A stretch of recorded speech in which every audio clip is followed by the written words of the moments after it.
So you just didn't wake up one day and touring with all these rock stars. You paid your dues. Tell me a little bit about some of the bands that you played with early on. Growing up, after the Rocking Horse debut and the end of that, kind of towards the end of high school, I got into starting to play more of the poppy R&B funk kind of stuff. And we had a band called Emerald Okay.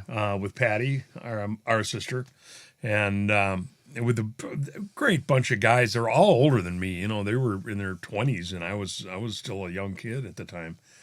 But that was another learning experience for me. And we did that through, I don't know, 3 or 4 years. And then after that, I found a band called, what was it? The Shortcake with Sparky Bement and John Finger and Dan Fashing and all these just great musicians. And that went on, and we were doing Steely Dan and, you know, all the little more difficult songs and that kind of thing. And then that went on to another R&B band called Good Vibrations with Rocky Robbins and Josh Weaver on bass. Josh Weaver on bass, and we went on, just kind of kept going and going, and this is where I was introduced to some people. Billy, our brother, was playing jazz with people like Ben Sidran, and this is where I was introduced to Ben Sidran in the early '80s, and he would come out and he was trying to do a little bit more R&B, jazzy, funky kind of stuff, and he would hire me to come in and program for him. And in the studio. Right, okay. Exactly, yeah. Well, he's the one. So this time you were still doing studio sessions. We're doing studio, yeah. I mean, that goes back, that's a whole other thing. During all that time that I'm talking about, I'm in the studio singing jingles, too, with Patty and all the people here in Minneapolis. You know, we're doing Dairy Queen commercials and Salad Chuda, you know, that kind of stuff. All the good ones, you know. Anyways, with Salad Chuda, it's like if I was the king of the forest. That's my okay. Anyways, so you're session boy during day and going and playing at night and yes, it class action too. Class action, okay. Absolutely. It's the same genre of music, and that was during the disco times, and then class action went away, and then we started a band with Doug Maynard. They were already, he had already had a band, and then I would play with his band that turned into the TC Jammers, and then it went on from that. But now back to Ben Sidran, he's the one that would come out and see us play, and he loved watching us, and he was fascinated by the grooves and all that stuff. So that's why he came in and got us to come in and start playing grooves for him, because he wanted to go that route. And now at that time, he introduced me to Tommy LaPuma. And Tommy LaPuma, who is, of course, the jazz virtuoso producer, who did George Benson's first big record. He did Barbra Streisand's record. Right. He did Diana Krall.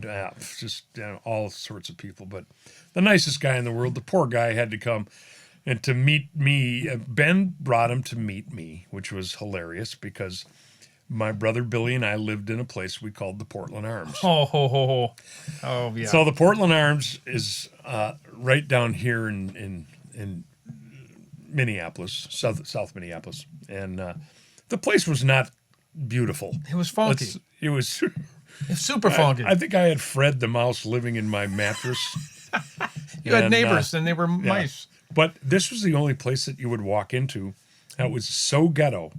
But it was a triplex, right? And Dudley owned it, right? And anyways.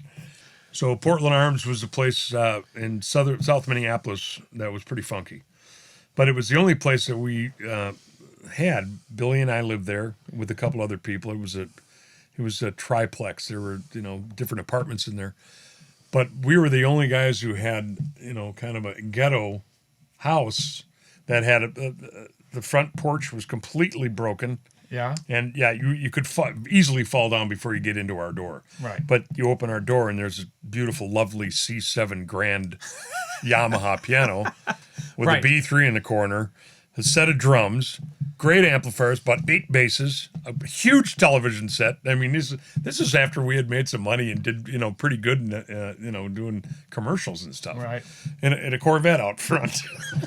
So Ben brought Tommy to the Portland Arms. Portland Arms, and this is what Tommy LaPuma walked up and he went, "What the hell are you bringing me to, man?" He said, "Ben, what is this?" He said, "This is where the guys live, And here he opens that front. And poor Tommy he had a bad leg, so it was scary for him to kind of walk towards our front door because the whole porch it was booby trapped. Yeah, it was kind of booby trapped. The whole it was thing bad. was. He I could have gone remember. right through the floor, and we wouldn't have known it. He's a little man. Anyways, Where's Tommy? I don't know. just disappeared. So I opened the front door, and Tommy just went. He had this one little gesture that he would always do. Yeah. And he just walked in and was so elated, and we sat and we played music and we had a ball. And from then on, we became very, very good friends. And the whole point was that Ben wanted to produce a record for me with Tommy's blessing, and we ended up doing one for Warner Brothers in 1989. And Ben was a part of that, a huge part of me introducing me to all these great musicians, because of that scene, because of Tommy LaPuma. It was Tommy and Ben who, introduced me to Sanborn, and then it went on. It just kind of domino effect,